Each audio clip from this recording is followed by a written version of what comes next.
Hi, my name is Raymond Jones, and I'll be going over catching drills to do with the catchers. Our focus will be, reaction times and in-game situations.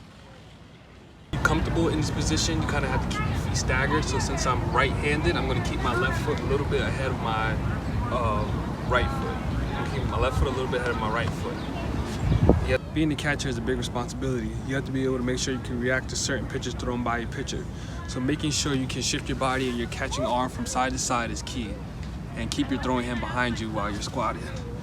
Catchers will also have to double as fielders in in-game situations such as when a bunt occurs. So when a bunt happens, it's best for the catcher to come step out than any of the basemen or the pitchers to leave their position, because I'm gonna have to throw it to them anyway. So the catchers have to be quick in getting out of the squatting position, or quick in their squatting position, getting to the loose ball. So the first drill we're going to do is a bunting drill. So the bunting drill we're about to do will simulate when the batter hits a bunt, and we have to get to the ball before it gets out of control.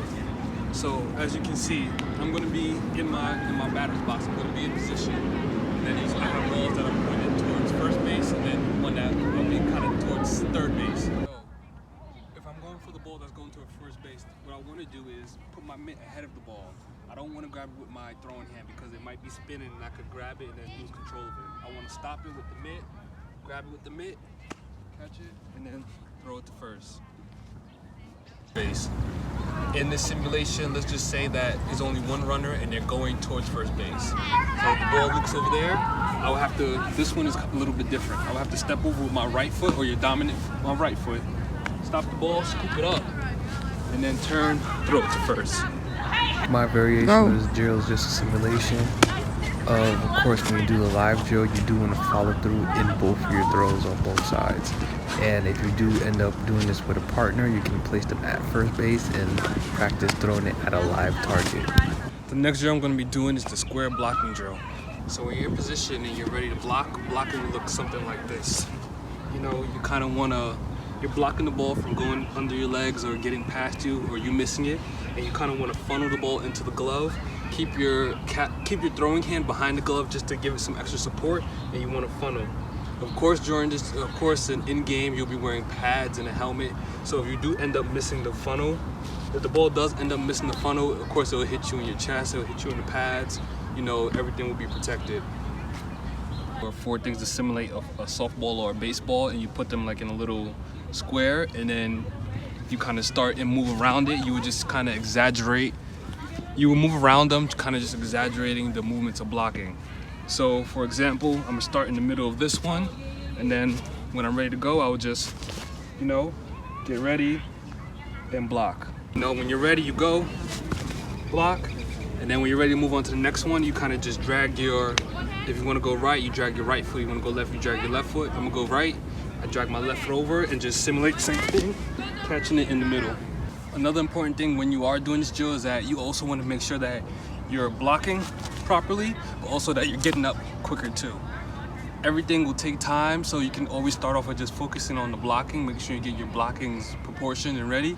And then if you want to advance it and get better, you will also work on getting up quickly too. Because in in-game situation, you're going to have to get up and throw it. Throw it to stop another baseman, stop another play from happening, even creating a double play. Say we're starting, then back up. Once you do your right side, you want to hit all 4 balls, and then once you're back to the ball you started at, you want to go with your left leg or the opposite leg and hit the same 4. Go right back.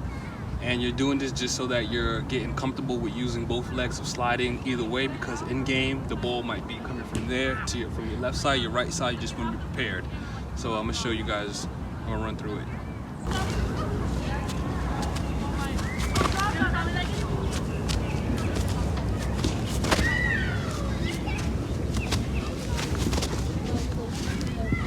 And with that would just simulate, like, you could be catching the ball, you can be getting ready to block a ball coming from third base, coming from first base, coming from outfield, coming from the pitcher, coming from anywhere.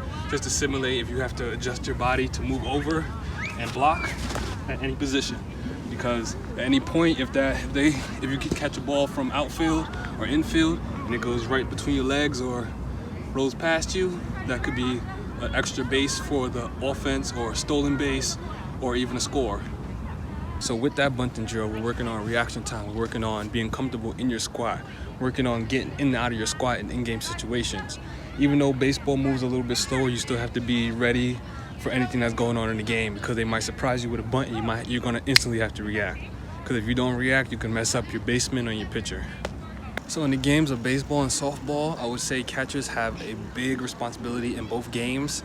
They literally have the best view of the field and can see the field right ahead of them, and they're involved in every single play of the game as soon as that pitch is thrown. They have to make sure they catch it or someone can steal a base. If they see offense is about to steal a base or trying to make a play, they have to let the catcher know, they have to let their pitcher know with hand signals on the field. If they want their pitcher to throw certain pitches, they have to let them know with hand signals, make sure that any of the other offense doesn't see, and they kind of direct the game. My name is Raymond Jones, and thank you for watching my video.